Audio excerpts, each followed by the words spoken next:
All right. It is that time of the week, that time of the month, and that time of the day. Another edition of Talk of the Day. It is the Fitness Abyss BCS 512, whatever the fuck I was called, Gaming Abyss, but on the Fitness Abyss channel. I'm Matt, not Sinister. How y'all doing? Uh, that was part of today's topic, kind of reviewing the past episodes where I used to be called as Abyss BCS 512. I dropped the name and just went with the Fitness Abyss,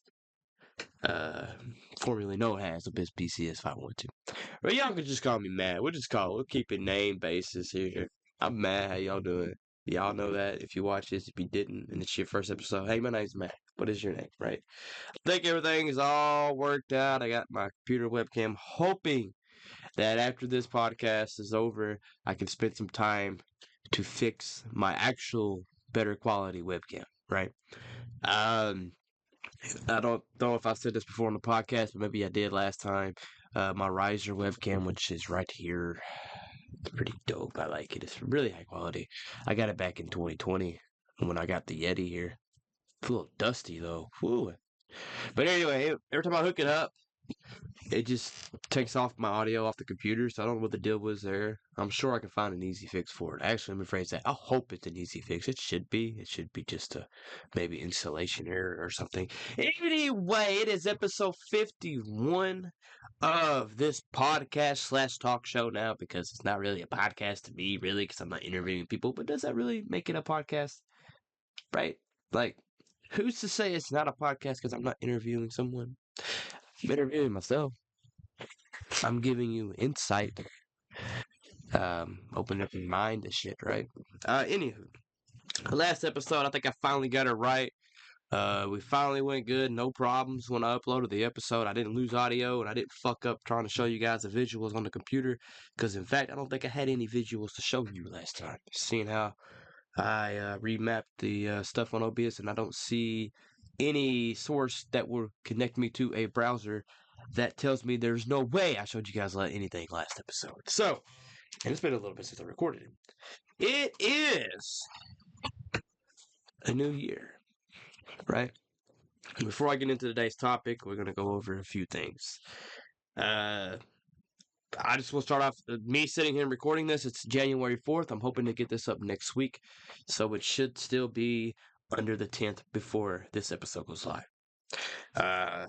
Hopefully I can discipline myself enough to do that. I'm sure I can. I plan on doing most of it. I think the biggest thing, well, no, I think I can do it. I'm throwing that at the door. I ain't going to bring it up. I can do that. Anywho, Happy New Year.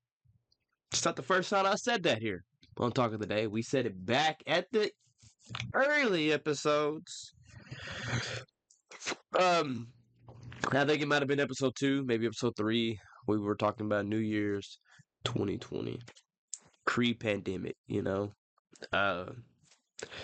here we are 4 years later, missing somebody. Cody ain't here with me right now. We still buddies, we still friends, and that's one of my resolutions this year. Not to get him on the podcast, but just to spend more time with him. That's one of my resolutions, and I'm gonna end the podcast with well, I could talk about. I don't know. We'll probably go toward ending the podcast with resolutions. Yeah, so that's one of my. I want to spend more time with him, because I don't think I invest enough time into. I'm gonna try to fix my computer just a little bit. The way you see me do this with my hands, right? I want to invest more time into him, friendship wise. There's something that's been lacking, and it's not like a lack of interest. We're both super busy. Like, his kids are growing up. My kids are growing up. We're having more pulls away. We got them, but we always make time to call, even if it's just a 5-minute conversation. And we've even played some games together. Not this year, but today's only the 4th, right? So that's just one of my resolutions. Anywho, but yeah, I've said this before. 2020 we did it, and here we are 4 years later. In 2024, and I'm saying Happy New Year's again to all you and to myself. And it's been a little different New Year's, this time around. Not been how I can't say prepared. I've been super busy. But usually when it's close to New Year's time, I always close myself off, you know, and sit down with my planner from last year, with my planner from the new year. Like this is what's 2024, and I have a sheet of paper that's I'm reviewing all my monthly shit that I've done from the past 12 months. And it takes like a 2 hour process, really, dude. An hour to 2 hour process. But this year I didn't do that. I did it in like bits, and it just doesn't feel the same. And like my planner is supposed to come in the mail today. That way I can set up the new year in the planner. And yeah, I don't know. So like I've not been as crazy with it. And yeah. So happy New Year. I'm glad you're here. I'm glad you're still around 2024. I don't know your age. Maybe you just graduated high school. Congratulations. You graduated. You're still young. And I'm out. You're probably not gonna believe. Oh, I'm not young. I'm 18. No, you young. Trust me. When you're my age, I'm 30 years old. I turned 30 back in September. You realize, and it really took me realizing talking to people at that age how young they really are. You're like, damn, did I talk like that when I was 18? You just like I don't know what it is. I guess you mature as people. I don't like that word. But I mean, I had to go with it. Wisdom, maturity, and experiences really shape you. And when you're 18, there's a lot of experiences you don't have. Not saying not every 18-year-old has that experience because that's not true.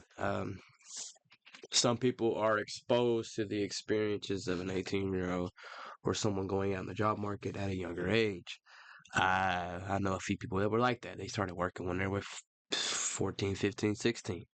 So they kind of start to learn work ethic and see experiences outside of being a kid, right? But you don't see that shit when you're 18. Trust me, I know. I was 18 at one point. It was over 10 years ago. It was actually 12 years ago. Damn. Where did the time go, right? All right, enough New Year's shit. Or hell, maybe you're in your 40s and you're just looking to rejuice your life, change your life, shift it completely, which is where I'm at right now. Not 40, but 30. I'm 30 years old, looking to change, make a major change in my life. And trying to shift over careers, and that's going to be a big adjustment. But I'm excited about it because I seen some shit recently where like a lot of which is just a theory. A lot of the midlife crisis problems when people get when they get to the midlife crisis level. I'm not going through it, but I'm just saying I've been looking into this. And it has a lot to do with like you feel everything is established and that you're done. That means like your brain's not making new connections, you're not making new friends, you're not learning new skills. So you just reach that stalemate, of routine life. So I think that it probably ain't the only reason, but I think one of the reasons for midlife crises is stalemate and routine and the lack of knowledge, lack of learning new skills and whatnot. Okay, so last episode we went over the first 5 episodes of Talk of the Day, right? And today we're gonna review some more of them, more than 5. I'm going from episode. Says I'm doing the next 10. I made some quick notes just to get my brain on track and to keep going back to back. And according to this, I go all the way. Oh shit, I don't even have it noted here. Let me bring up the amazing. So yeah, last time we talked about episode 1 through 5. And today I'm going through episode 7. Well, I'm sorry, 6. All the way through 11. No. I'll take that back. I'm going through 6 through 15. So yeah, it is the next 10.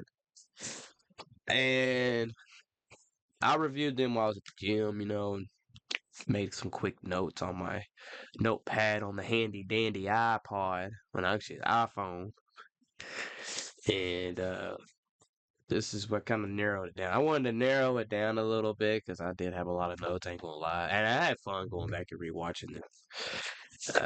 One of the reasons I'm doing this review thing is to get rid of the older episodes. I want to pull them off And I'm gonna keep them that way I can kind of do like a best of thing and just show you some highlights just in one episode. It'd be a video. It's not actually an episode of the talk of the day. It'd just be like talk of the day pre 50 highlights or something. I don't fucking know what to call it. So, but at the end of the last episode, I started something new. It was episode 50, so I wanted to bring something new to the podcast. And you're gonna see a lot of new things coming as this podcast continues, because I just want to try new stuff with it. You know, hell, maybe you'll see Cody. Fuck this inverted shit. Cody being right here in an episode where I set it up somewhere else. Ooh, when I moved, the brightness on that motherfucker went way up. Again, apologize in advance for quality, hoping to fix my camera and make it a little better, right? At the end of the last episode, I started something new. I wanted to do a challenge for you to do. I want you to do a challenge that would go from that podcast to the next episode. So last month's challenge was there was two options. You have easy mode and you have hard mode. Because one of the topics in the past was semen retention. So hard mode was take on a semen retention journey for the next 30 days, right? And write out the benefits. No. Now I'm not going to ask you what were your benefits. I've already talked about mine in the last episode, and I did not engage on semen retention at that time. The other challenge for easy mode, if you have a hard time with that and you didn't think you could actually achieve that, I said, well, if you can't do that, quit porn. Because porn fucks your brain up. So, how did you do on your porn journey? Did it go well? Well, for me, I was going to do that. But then I realized that, I didn't really indulge in as much porn. You know what I mean? I used to be addicted to it, but then I got myself out of it. So I want to give you guys, if you failed the journey on porn or you're still going and you're still wanting to keep away from porn, right? So whether you succeeded or you failed with the porn journey, then you can learn from these two strategies. Whenever I quit porn back whenever I was addicted to it, I was addicted to it. And when I was 22, 21, 20, 19, 18, senior on. So I honestly, I was addicted from 18 to 22. I know I was addicted to it. Like, it was almost like an every night thing for me. It was a daily routine for me. You know what I mean? So, like, and I enjoyed it. I enjoyed the dopamine hit at the time. But, I would always feel like shit when I wasn't indulging in it. You know what I mean? And I never got to the point where it, like, evolved to, like, a deeper fantasy, a dark fantasy. I never got that point. I was content with where I was, and then just, like, I feel like I was more addicted to how many women can I, like, put in, like, a database. I mean, like, a weird little database. And, like, I don't know, it was weird. It was weird as fuck, right? Looking back, I indulged way too much of my time in that shit. And I could try to quit like 3 or 4 times. I know that. Especially towards the later years. Like, third year in, you know. Once I was 20, I was like, I gotta do something about this shit, man. And I kept failing. Anyway, so if you're struggling with this addiction of porn, I'll give you 2 strategies you can do. First thing first one I'll do is pretty simple. If you have a calendar out in front of you, and every time during that month you go a day without watching porn, either draw a star or put a gold little sticker on there, right? And then every day that you fail and that you do indulge in porn and you watch it and you masturbate to it, you know, then put an X on that day or just leave it blank.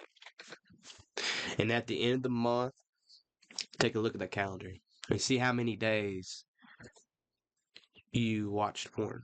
and masturbated, I guess you could say. And then from there, make the decision to be like, okay, so 20 out of the 30 days this month, I watched porn. Look at the calendar to see if you see any pattern. So I was like, okay, so I'm usually, let's just say, for example, I can always go 2 days without porn, but then that third day I always give in. Or I go 2 days in a row watching porn, and then that third day I give in. I mean, the third day I can stay strong and resist it, but then it goes 2 days again.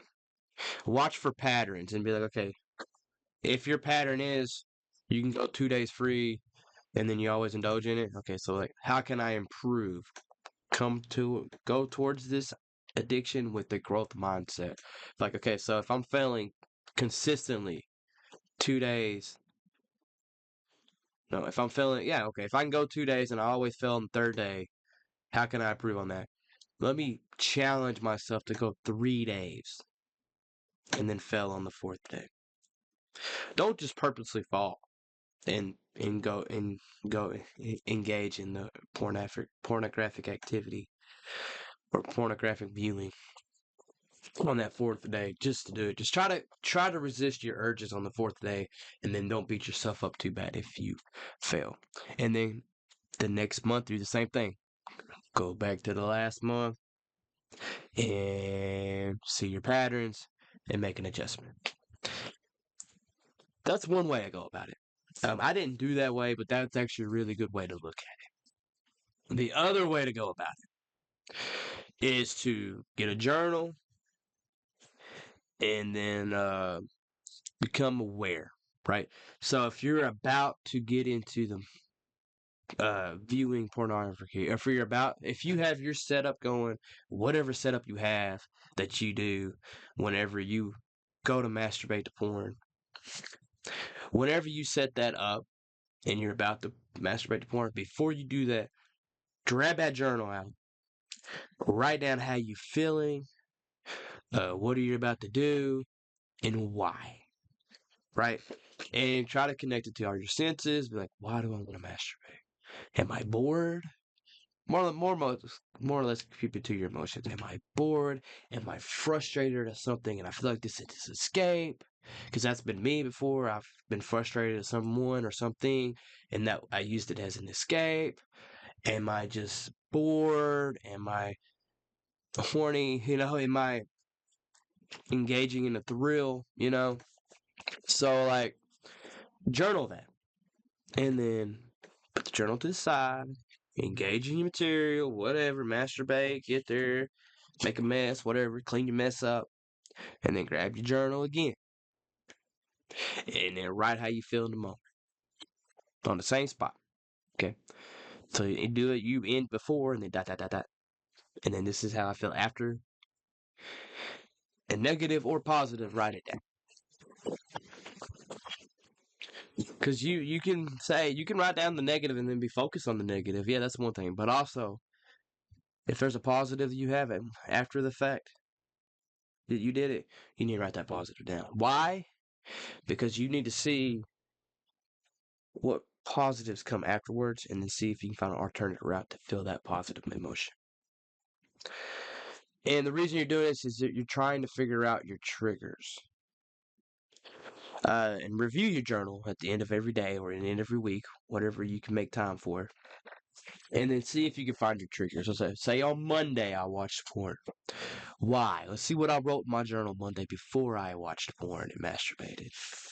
Oh, so I happened to scroll on Facebook and I seen a girl's butt looking real good, right? And then she had some tight yoga pants on. And that had my mind cycling them gears. My brain started cycling the gears. And then the next thing you know, I'm on Pornhub. That's a trigger, right?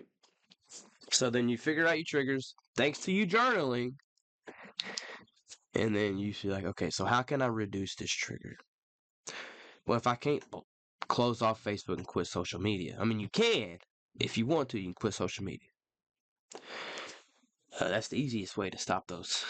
That's the visuals getting into your head. Or you can be like, okay, so if I see that image, I need to have a system set in place that I do that will steer me away from the normal habit of just going on Pornhub, right? So you do that. And then again, compounding interest adds up. The power of compounding isn't just for money, guys. I say that all the time. It's for whatever habits you build in anything. So I went over that, and we talked a little bit about 2024. Welcome to the new year. Now let's get into the actual topic of the episode. So, episode shit. Episode 10. No, we went through it. So episode 6, right? What did I say? The reflection of episodes 6 through 8. The only notes I really made was these are the quarantine episodes. 7 is gone. I think I had a lot of issues with that episode whenever I uploaded. Not just nothing that I did or that Sinister did. It was just a bunch of audio issues with the recording. Video kind of fucked up. And speaking of that, episode 6 was the last format where we didn't have video. Well, last episode we didn't have video. Episode 7 was technically the first episode that we had video recording like this right now. We didn't have just a cool little picture and it was just audio. We went from audio to visual and video, I guess. And episode 8 was post quarantine, and that's when we didn't even have the desk. I still had one microphone, and it wasn't this microphone. It was an it was my first microphone that I actually started using back on my old YouTube channel, Abyss BCS 512. And I think the stand broke too. Like I did have a stand for it, but it like broke. So like I'm holding it here, and I had to go back and forth, back and forth. And all we really talked about was just quarantine, post quarantine, and what we're gonna do, and how we spend our time, and our differences that we experienced. Because he was an essential worker at the time, so he kept working. I wasn't seen as an essential worker at the time, so I had to stay home during the lockdown. So seeing those two different perspectives going at it, he told me his experience when he had to go to work and work on places, and he feels like everything. He said everything was like a ghost town, really. Uh, and then you had my perspective, where like I'm one of those people that's the reason why it's a ghost town because I ain't out there. I'm stuck at home. I forced myself to go to the park and walk back when they let a little bit of leeway go, and then they build up from there. All right. Episode 10 was the longest episode ever. It was like over an hour or something. It was almost 2 hours long. The recording session for it was over 3.5 hours. It was our interview special. We gave each other 10 questions back and forth, and it was good shit, man. It was really good. And that was pretty fun. That was really fun. At the time, we were drinking, and that's probably one of the reasons why it drug on for so long. But really asking 20 questions is a lot. I asked him 10, he asked me 10. It was our first double-digit episode because it was episode 10, and it was fun. Like, I enjoyed it. And it was fun to record. Looking back, I would do some things a little different than what I did. Not even like for the episode, just pre-episode, right? But it was a good time, right? So, but then when that episode came, it gave me an idea because, like, when we talked about it, I mean, when we were doing the episode, we got into some deep issues, like mental health issues, and like at that time, I was also going through a hard time, as you guys know. I've talked about before, and one of the ways that I found joy during that time was helping others. Because before, I mean, years ago, before you got this incident, which was the interview special, which was in 2020, pre that, uh, I was always into improving people's mental health and my own mental health. So I've helped people along the way. I hit a comfort state and I kind of stopped that. And then, boom, big thing hit. Then we go into 2020. I'm having a hard time. And then I'm helping people again. So I was like, well, why not transform the podcast into this? Because it used to just be we take turns picking topics, right?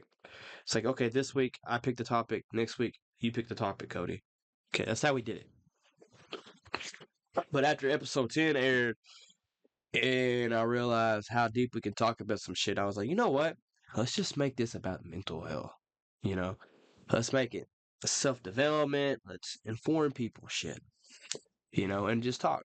Have a good time, Just talk it out with each other. And we throw ideas out to you, see how you feel about them, and then you throw ideas back to me. That is where the shift began. So episode 10 was actually the last episode of the original format we had. And I'll get into that more in a minute. But now I'm gonna play a nice little ad for you. This comes straight out from what me and him did back in an older episode with the interview special, really. We talked about a pre-workout named Buck Up. So without further ado, enjoy your non-paid for, because they're getting free advertisement from me because they didn't pay me shit. Enjoy it. Bucked up, baby. Bucked up. I guarantee you. With their game-changing formula. Give me this. Oh, now you read it. Primitive ingredients.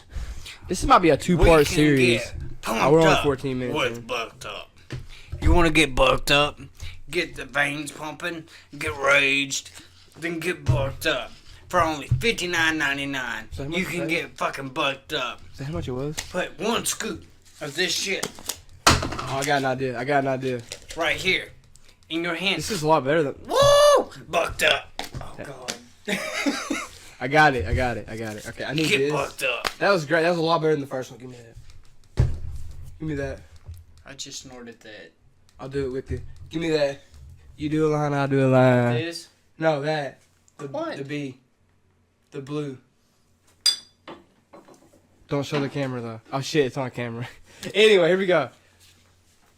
Are you tired of the shitty pre-workouts that give you no energy, such as the lead brand? Bang. Fucking shit. Is that Brittany saying oh shit? Damn it, I didn't quit name dropping tonight. Next thing you know, I'm going to say Chelsea. So B for bang. You trying to get your bang for your buck?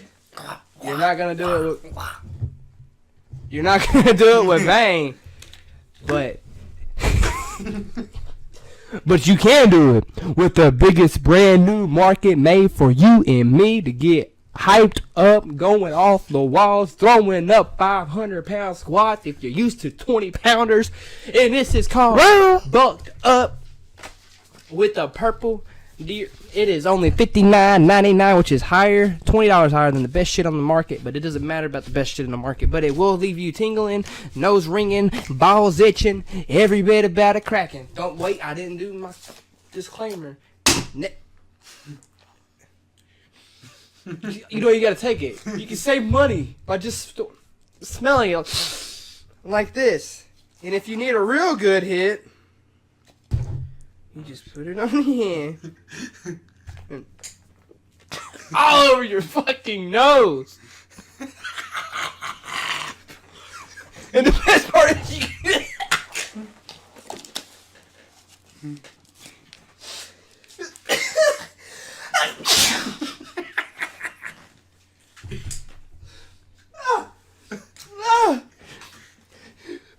That does not usually happen. Cut that out of the commercial. Oh my god. Bro. You got some bad shit right here, man. It's the equivalent of getting called on. Except I wouldn't know what that feels like. Girls love it. Guys like doing it. So welcome back. That was fun, right? I enjoyed doing that. And hopefully I remember to edit that in. If not, you're just gonna see me arc away drinking my pre-workout that I didn't finish from a workout. So moving on. While I'm at it, I'm gonna pull this up. So episode 10 was the interview special where I said we took turns. From there we went into an episode 11, which was shifting directions, and that came out in August of 2020. The interview episode came out in July. We were doing a monthly format at that time, right? So where every month, starting from the New Year's episode all the way up to the interview special, I was consistent for every month. And going on this, when we started our next episode, which was shifting directions, we talked about wanting to focus on a niche. Niche. How do you pronounce that word? It's Niche. How do you pronounce that? Your nick Greenish. Let me get Google up here to help me because I want to pronounce it the correct way. No, I don't want you to do that. I want you to tell me. Oh, there it is. I just see it. Pronounce. I'm about to when I Google this. All right, hold on. Ready? Niche. Niche. That don't even sound right. Niche. Anyway, a focus. We'll just go with that. A focus. A focus. I said that weird. And not only that, we went into the weekly format where I was at his house every week and we would record. And if I remember correctly, I think there might have been a few times we actually sat down and recorded 2 or 3 episodes, or maybe I stayed like a whole weekend. I don't think I did that though. Maybe I did. I don't know. Anywho, we began the weekly format, which I was over there a lot during this time anyway, because we were recording Best Buzz Showdown Season 2. So we were recording a lot. We would do a podcast, and then we would do a few episodes for Best Buds, like 2 or 3 episodes. I would always have like 3 games prepared in advance, and it was random what games we played. I think I pulled up like 3 games, and like we both had to input which 3 games from those 3 games, which one to play. That's how the format for Best Buds Showdown was. And I do plan on moving that over to my gaming channel and getting it off my main channel. Mainly because I just want this to be focused on Talk of the Day and anything that revolves me being in front of the camera like this. So, when we talked about shifting directions, we touched on suffering a little bit. And he talked about a lot of things. But mainly, we talked about suffering. We said there's different types of suffering. Cody threw out the idea that one of his sufferings was he felt like there was a missing piece, you know? And looking back, whenever he brought that up, I remember I can put myself in that chair again and remember where my thought process was. When he brought up the missing piece, I thought he instantly was going to go towards a significant other. For him, it would have been his wife. He went through a hard time back in 2016, and he wasn't in a relationship because he pretty much got screwed over. And like, I thought that was where he was going when he was saying missing piece. But then, like, as I rewatched that episode and I was able to put myself back in that chair, I realized, oh, I was fucking wrong. And I could see it on my face when I was reviewing the episode when I found out that I was wrong. He went into his dad. And he lost his dad at a young age. And that was his missing piece, like a father figure, right? So the missing piece, that was his version of suffering to him. And that we talked about more things of suffering. I went through the suffering of heartbreak. I talked about that. There's a lot of things to suffer that's not just those 2 things. The missing piece, that you got FOMO, which is the fear of missing out. You're suffering because of your thinking patterns. There's so many forms of suffering. But there's always 2 sides of suffering. You got the suffering itself in the learning process during that suffering. And then once you go for suffering for so long and you want to get out of it, in order to do that, you realize that something has to change, right? So you go through this eureka moment where you're like, okay, I'm tired of this thinking pattern. I'm tired of always procrastinating, because procrastination can lead to suffering, right? You can't tell me that ain't true, because your procrastinating habits can cause you to be very upset with yourself and get you stuck in a state of suffering. So you gotta have that moment where I have to change something. And I feel like if you're grieving over a loss of a lost loved one, then maybe the eureka moment might be a little bit different, right? Like, you grieve, and then you take something out of it. Because you gotta take something from it. So, two sides of suffering. It's suffering itself, and then a growth. On the other side of suffering is growth. Because you don't have a choice. You can't stay in that suffering. I mean, it's not worth it. You got to get out of it, you know? So, and you're going to have to realize nothing in life is permanent. Nothing. Your job is not permanent. No. Anything could happen. Life is full of constant change. The only thing in life that is promised is change. Uh, you're going to lose people in your life. That's part of it. I lost someone I knew last week. And it sucks. But it's part of life. And I know I'm going to lose more people as time goes on. All you can do is embrace the moments you have with them and really live in the moment. Take advantage of every second you have with them and enjoy the present. Be present. That's a big thing. Don't be hanging out with them on your phone all day. Be present while they're there. Because there will be a day where you wish you could be with them again. Or you wish that you could have said something to them again. Or wish you had the opportunity to hang out. Because opportunities come and go. Once you lose the opportunity, it's going to fucking hurt. But nothing in life is permanent, good or bad. You're going to have to remember that. Nothing in life is permanent. The good things are not permanent in your life, and the bad things aren't permanent in your life. We go through seasons, and life is changing always. Hard times do not last, and neither do good times. It's exactly what I just said. But you also need to, with that, we constantly go through ups and downs in life. And if we didn't have the bad times in life, we wouldn't really appreciate the good. So without the bad, you don't appreciate the good. Because if you never went through bad times, how would you know that you're going through a good time? You know?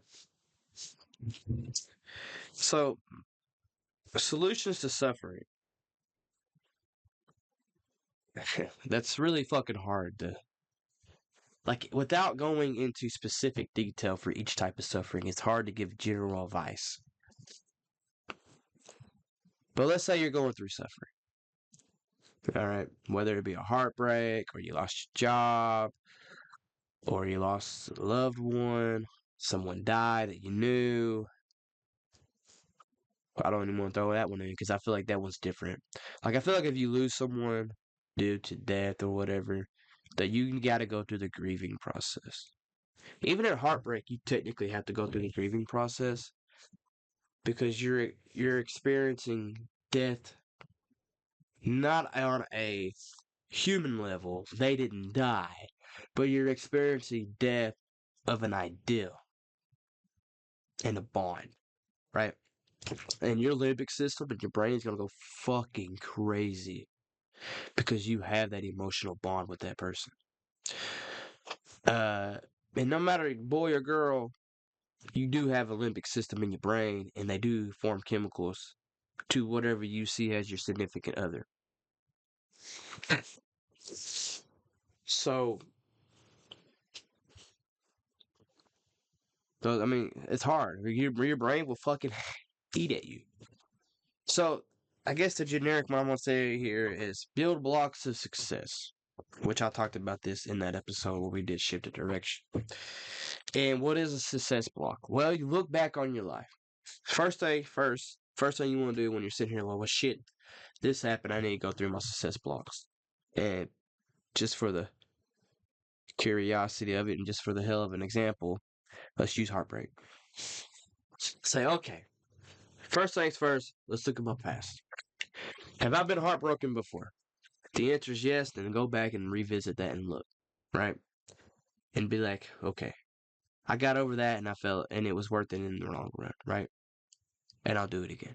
So use past successes to start building a wall of success in your mind to help you go up the ladder. And it can't just be your past, you got to start new as well. So, let's say you didn't. That was your first heartbreak. Well, you have a harder time than most people because you don't have the past success block. So you got to start with today. Like, okay, what can I do? Right? And it could, I'm going to talk about Jordan Peterson for a minute. A lot of people give him a lot of flack and a lot of sarcasm because they're like, well, I can't do it. I can't change my life because I'm constantly cleaning my room. Because Jordan Peterson says you should clean your room. You should start with what you have around you and change that. And I think that's great advice as long as you evolve it. And it's got a lot of success block building to it, right? Because if you're stuck in your bed all day and you're sleeping all day and doing nothing, then nothing's getting done. So you have to start building the momentum with where you're at. And it could be as simple as, okay, I'm going to take a shower today.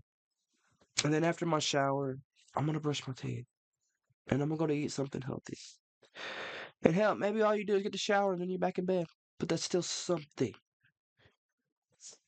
You have to create success blocks. So let's say you are suffering. If you're going through heartbreak, do things that you used to love. Reach out to people that you quit talking to or you haven't talked to as much because you were spending so much time with that other person. And understand that your brain will adjust. Like if I knew at that time, because I didn't, at the time that I went through the heartbreak, I didn't know too much about my brain. Like I knew a little bit, but I didn't study it like I do now. So if I would have knew that, hey, it's my limbic system causing these emotions, my logical brain knows what to do. My prefrontal cortex is telling me, hey, man, this is what you should do logically. But my limbic emotional system's like all emotional, in my emotions, craving that bond. And then if I don't have that bond, then my mind's also spiraling into the bad of, okay, well, this will never happen again. This will never happen. Worst case scenario thinking. I got to understand my limbic system is going through withdrawals. And I'm going to have to adjust to that. So that could be even a small block.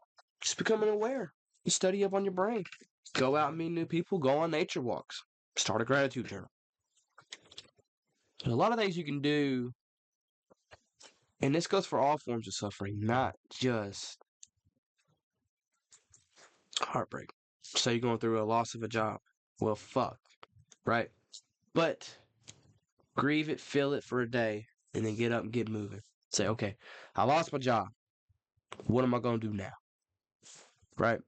What am I going to do now? Do I stay in Willow in the lost job and end up homeless 5 years down the road, blaming other people for me? Like, if I wouldn't have lost my job 5 years ago, I wouldn't be homeless.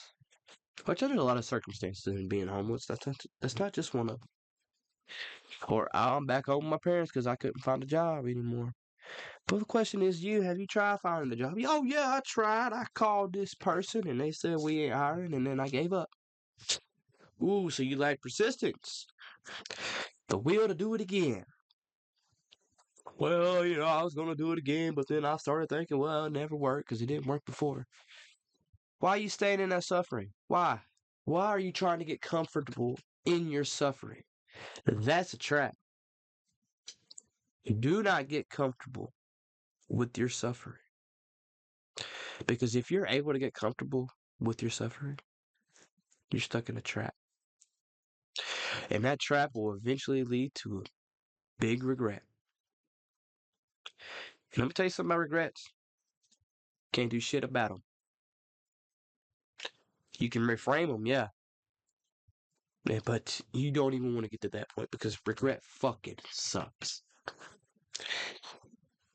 Because you can't do nothing to change regret except reframe your belief about the regret and then move on. You can use it to motivate, yeah.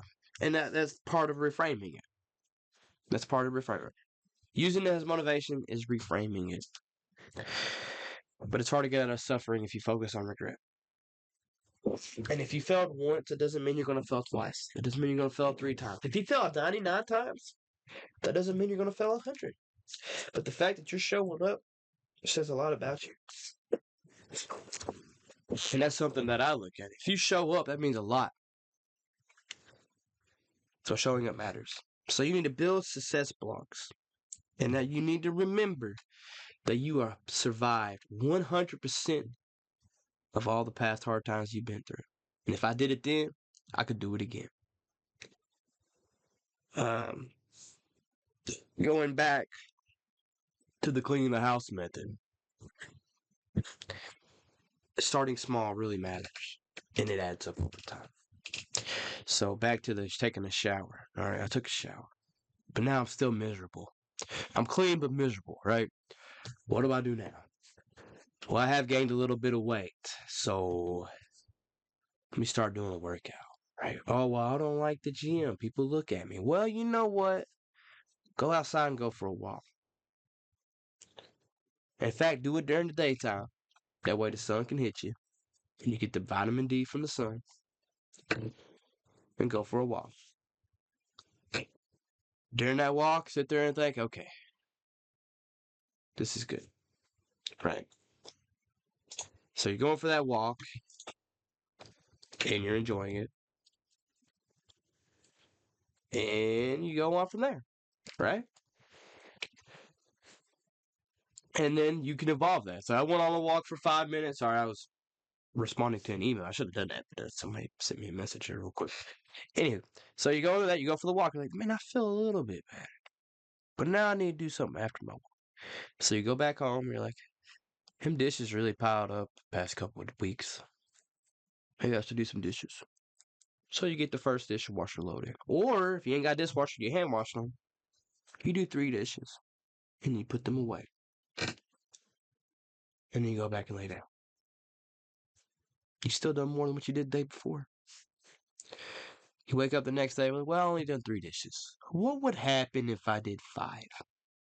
Or 6? Or 7? Or what would happen if I dedicate 20 minutes today just doing the dishes? Or sweeping my floor? Or just cleaning my office? Cleaning my bedroom? Let me make my bed every morning. You see how that adds up? It adds up.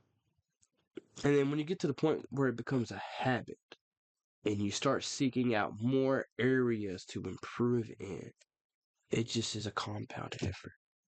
So there's nothing wrong with starting with your room and then working out from there. You get what I'm saying?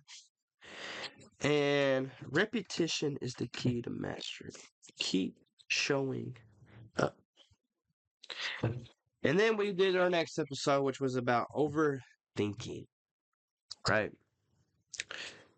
And it is a belief pattern that I suffered with. And it suffered with, I still suffer with it, man. I still have it every now and then. I just work with it. I talk back to it and stuff. And that's something a lot of people don't do. They don't talk back to their thoughts, like in their head. You ain't gotta, you can think back at your thoughts instead of talking. You think it's weird that you're like, well, I hurt my leg today. No, I didn't. I mean, yeah, I did. But what am I gonna do about it? That's what matters, right? So overthinking is a limited belief. And Cody said something about it that I thought was pretty nice. So I wrote it down. He said, life is too short to spend worrying about tomorrow. And I think he's right. There's a lot to do today. And life is too short to worry about tomorrow. Which I've heard that before, but whenever I re-listened to him say it, he said his brother told him that. And it means a whole lot, you know? So my thing out of that, if I was to twist what he just said, because I think it's important to still plan for tomorrow, you should live in the present and take action for tomorrow if you have control of it. Right? Live for today, but take action for tomorrow on the things that you can control. So, let's say you want to go on a run in the morning, but you know the weatherman, I mean, your weather app on your phone, because nobody actually watches the weatherman anymore, do they? Just say your thing on your weather app on the phone says it's going to rain. Well, I can't change that. If it rains, it rains. But I want to go on that run. So what can I control? I'm going to set my jacket out next to the door. That way when I get up in the morning, I go over there and grab my jacket out the door and I run in the rain. I might not run as long as I planned on, but I'm still going to go out there and run. because I said I am. And I can control me walking out that door, but I can't control the weather. But I can make adjustments and take action to prepare for the still get the desired result. And I think I'm gonna end it there, right? Because I'm going a little bit over one more. But anyway, social anxiety was also something I talked about, which I feel like was more of a cause of my overthinking that caused me to have social anxiety at the time. I still experience a little bit of the overthinking socially. And Sinister actually was like, oh, that's bullshit. Because he said his wife said the same thing. He was like, that's bullshit. I don't believe in social anxiety, which I get it. His brain doesn't think like that. My family's brain didn't think like that. At least I thought. I remember I opened up my mom one time about a situation I was feeling in my brain, and she just shrugged off, said, everybody feels that way. I was like, no, you don't understand. You know? But, I mean, that's something that I had to understand for myself. And I wrote down I was going to get into the story about it, but I'm not. But I feel like if you're going through social anxiety, you can actually set up things to make you go against it. Like recently for me, where I've been practicing meditation, well, guided meditation, because I've always done like a form of meditation, but I've never done guided meditation, meaning having someone try to teach me the normal way to meditate. And like, I did like a communication thing with him, and he was like, if you're about to get into a situation that you're feeling anxiety about, stop, take 2 deep breaths, focusing on your breath, and then after the second breath, engage. Don't push it. Don't do 3 breaths. 2, and then engage. That helped me a lot. And in the brain book I was reading, this guy, he said, Daniel G. Amen, Daniel or Stephen? I think it's Daniel. He's a brains. He's a brains. He does brain scans, spec scans and stuff, and he's all about the brain or whatever. I talked about him before on the podcast, and watching him, I mean, reading his books, he was just like 4 things he does. Let's see if I can remember off the top of my head. But 4 things he does, or that he suggests you do if you're having an anxiety attack or feeling really anxious is 1, stop. 2, write down the thought. And I've tried this. I remember I'll talk about that too. Write down the thought. Then reread the thought in your head. And then ask yourself, is it really true? Is it true? And then ask yourself, okay, so if this wasn't true, what would I do? And it stops your thinking. And it makes you challenge your thought. I did this. I went to like a Christmas get together and I was feeling anxious. I was feeling anxiety. One good thing is I had to go to the bathroom, take a dump. So I did. I went to the bathroom. When I was in there, I pulled up my phone, got the note out, typed up how I was feeling and my thought. I stopped, right? When I sat on the toilet, I stopped. I wish if I had a pen, I'd write, but I didn't. So I grabbed my phone, got on the notes app, and typed. And then I looked at it. And then I read it. And I was like, is it true? Like, how you think they would think about it or whatever, is that true? No. So why would I feel that way? Right? And then I asked myself again, I was like, what if that wasn't true? Right? And then what if it is? I think it's a really cool way to hit it, guys. So I'm signing off. I was wanting to end this a few minutes earlier, but it didn't happen. The next challenge, guys. Thank y'all for watching the full episode. And my new challenge to you for this month until the next episode is, what are your New Year's resolutions? Tell me 3 of your biggest ones in the comments section. And then from there, I want you to focus on getting them done. And I'll check up with you next month. For me, my 3 biggest New Year's resolutions, 1 is to improve my brain health. take action every day to improve my brain health. And 2 is to open the door to more financial opportunities and to shift my career. Right? And number 3 is to get down to 10% body fat. That's my 3 goals this year. Actually, you know what? I changed that third. I don't want to get down to 10% body fat. Because I wanted to do a fitness goal, and that was the first thing I thought of. But that's not going to be true. So, recap. Brain health being number 1 for me. Number 2 for me. Hold on. Apologize. Oh, God. Number 2 for me.